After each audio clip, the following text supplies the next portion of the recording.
What's up, guys? I'm Caleb Giddings. Today we're talking about one of my favorite subjects, the service revolver. We're going to talk about its legacy in American firearms culture and how it has influenced modern firearms culture, and also where it fits into modern gun culture today in the year of our Lord 2025. But to get started, let's do a little bit of history first. I promise I won't do too much history. What was the first service revolver? Well, that depends on how you define a service revolver, but I would actually argue that it was, in fact, the Patterson Colt, because that was the first mass-produced revolver that was also ordered by some sort of government agency for its members. And it was a very simple percussion cap, black powder revolver, but it was fairly revolutionary for the time, and it made a real impact on gun culture and drove so many developments in firearms technology after that.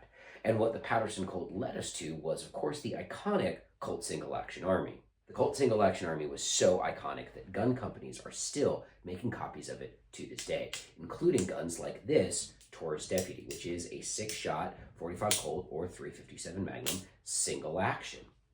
What made the single action so special is hard to actually nail down. It was mass-produced, it was very reliable, it was used by the military at the time, and was extremely popular as a result with law enforcement officers and private citizens all throughout the American West. It also drove so much of modern gun culture that you may not even realize. The entire reason we have the 1911 today is because of the Colt Single Action Army. The Army wanted when the Army was going to switch over to semi-automatic pistols, they wanted it to be a 45. Why did they want it to be a 45? Because the Ordnance Board was obsessed with stopping power, and that came from the Colt Single Action Army and its 45 Colt chambering. So, a lot of cool gun things that you have today, like 2011s, you only have because of the Colt Single Action Army. And again, you can go out and get clones of it like the Taurus Deputy to this day, and I think that's pretty cool. I can't think of what's more iconic than for people to be biting off your style 200 years later. But anyway, that's not the point of this video. The Colt Single Action Army has earned its place as one of the most legendary service revolvers in history. But when we think about service revolvers, that's not really what comes to mind, is it? No, when we think about service revolvers, we think about something that looks a lot more like this. Now, what's funny is when I was getting ready to do this video, I actually looked through my gun locker to see if I had any Smith & Wessons that fit that sort of classic service revolver look, and I don't. All of my Smith & Wessons are very modern. They all have optics and a bunch of other silly stuff on them, so they don't really have the service revolver vibes. But you know what does have service revolver vibes? This Taurus Model 80. And it should, because this was a service revolver. This gun was issued to Brazilian law enforcement in the 1980s and into the 1990s.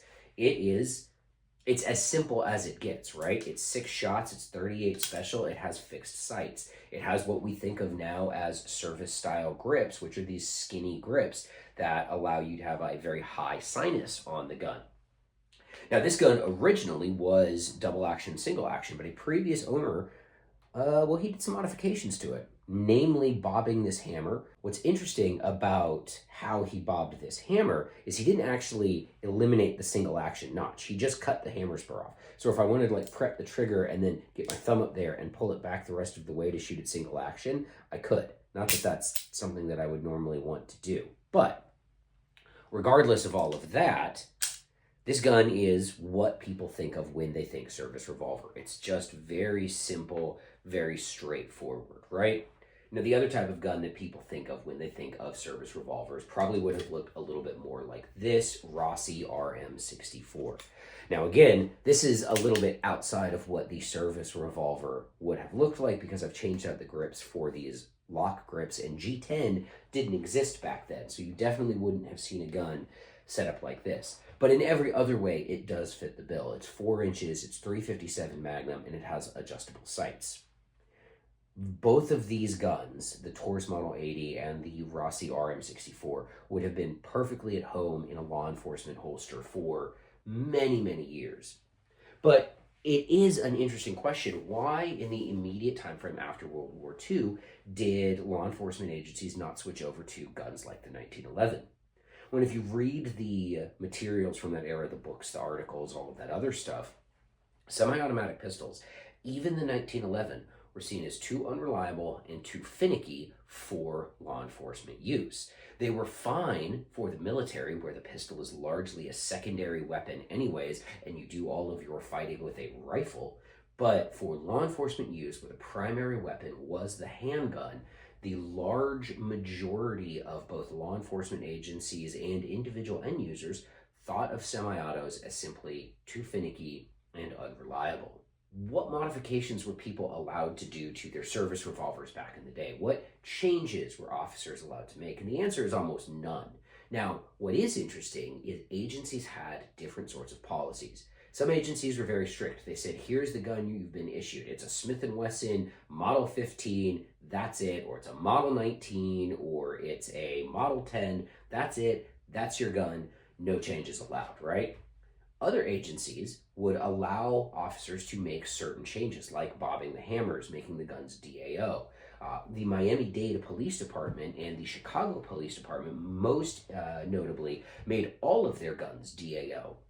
And this actually influenced Chicago PD later, because Chicago PD was one of the last agencies to issue DAO semi-autos as well, because that double action only mindset was very entrenched in the culture of Chicago PD. So for the longest time, all of their revolvers were double action only. Miami-Dade went to double action only revolvers as well. And the reason for that, in at least the Miami-Dade incidents, was because they had an incident where somebody, an officer, killed somebody because they had their finger on their trigger and they had the hammer back on the gun and they were pointing it at a suspect, and they maybe put a little bit too much pressure on the trigger and the gun went off. And it wasn't a clean shoot, right? So everything after that, double action only, because, as we've talked about in other videos, it's a lot harder to ND a 14-pound trigger pull than it is a 2.5-pound trigger pull. Other agencies solved that modification problem by allowing individual officer purchase, most notably Los Angeles Police Department and the Los Angeles County Sheriff's Department. These two agencies, along with the United States Air Force, are the ones whose policies I am the most familiar with. The county, Los Angeles County, would issue you your K-frame, and they would say, here's the gun that we are going to give you. However, if you, the individual officer, wants to, you can purchase any gun that you like, so long as it is a revolver chambered in .357 Magnum with a barrel up to 6 inches. That, of course, is how my dad ended up carrying a Bill Davis Cougar, which, if you don't know, was a Ruger Security 6 with a Colt Python barrel. He still has that gun. I'm getting that gun when he dies. And if any of my brothers see this, there's no debate. I'm getting that gun. End of discussion. Regardless, though, that was how you ended up with some officers carrying guns that looked a little bit different than your standard service revolver. Some of those guns probably looked a lot like this, although minus the goon tape that I've put on the grip. This is an older Taurus Model 66. This gun is actually from the same year that I was born, which is why I bought it, because I think that's pretty cool. Unlike our other two examples, it has a 6-inch barrel. It is chambered in .357 Magnum and is very representative of a lot of the guns that your more switched-on cops would carry back then.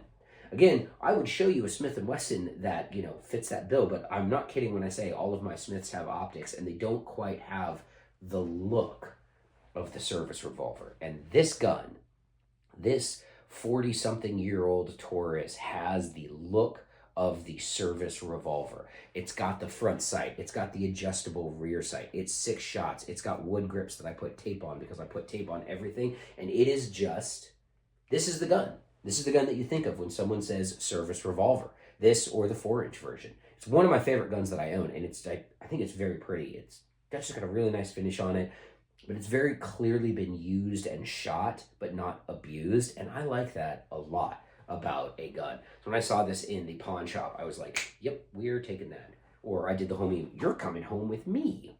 Now, obviously, the service revolver era ended in the late 1980s with the rise of what we now call, well, what they called at the time, the Wonder Nine. And the Wonder Nine years were crazy, but the service revolver era didn't end before we got what is, in my opinion, the best friggin' service revolver ever made by man, and that is the Ruger GP100, and I specifically mean this Ruger GP100. Not any old Ruger GP100, but this one. The fixed sight, double action only 357 GP100. This specific gun was exported. It went overseas to France so French police officers could carry it around and presumably, I don't know, pistol whip people with it, because they sure as hell weren't shooting people with them.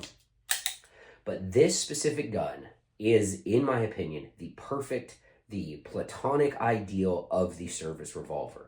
Ruger has always been really good at their fixed sight guns because the trench on this, the rear sight, is deep and it is wide, and it actually allows you for a really good sight picture when you're using this front sight. The gun's double action only, which means there's no hammer to snag, there's no silliness, there's no nonsense that you have to deal with.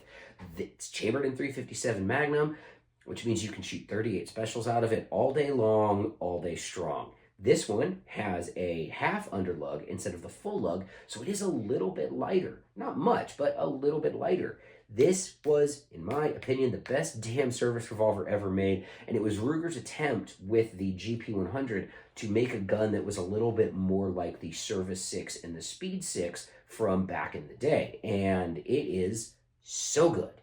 It's so good. Oh, man. Yeah, this Ruger GP100, the DAO gun, best service revolver ever made. And that brings us to the question of, where does the service revolver live in today's age?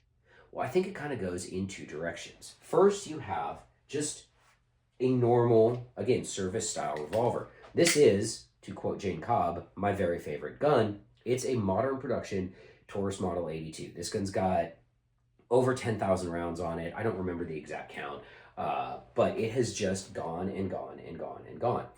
And what I like about this gun and where I think it fits in is that idea of a fire extinguisher gun, right? Because, we've talked about this in a million other videos. I can put 6 rounds of 38 special plus P in this gun, put it in a sock drawer for 1,000 years, and assuming that the metal hasn't corroded and the ammo's still good, when I pull it out, it'll still shoot. Maybe 1,000 years is a little over the top. 10 years? Absolutely. There is a tremendous value in that I need a gun to do gun things with, but not really all that often, and the revolver still makes a very, very strong case there. And this revolver, I think, is the best revolver on the market right now to sort of fill that I need a gun, all right? Like, that's it. You need a gun for home defense, and you are not particular about the size, shape, model, capacity, or anything like that. I think the Taurus Model 82 is the best choice. In my opinion, the Taurus Model 82, this gun, is actually sort of the best. It's the gun that is carrying the legacy of the service revolver the best in the current market because it is built like a tank. It is laser beam accurate, and it is just meat and just potatoes. There are no frills. There's nothing on this gun that you don't need. This is the gun that is carrying the legacy of the service revolver in 2025. And it's like $300, all right? Go get one. Now, YouTube, please don't demonetize me for that. I'm not like promoting gun sales, even though I work for a gun company, right? It's not like, Anyway, you should get one of these. They're great. But what about the modern service revolver? What if we wanted to modernize the gun a little bit? What does that look like? Well, it might look something like this. This is the Taurus 692 executive grade, and as you can see, there's a giant mailbox sitting on top of it. Now, you can use a different optic than the Acro. You could use an SRO, an RMR, any of the other optics on there, but I particularly like the Acro for this application because there's a lot of junk that comes out of this gun when you press the trigger, and enclosed emitter optics are less susceptible to getting interfered with by all of the junk that comes out of the gun. But if I were to design a revolver in 2025 to carry for law enforcement as a service revolver, it would be something like this.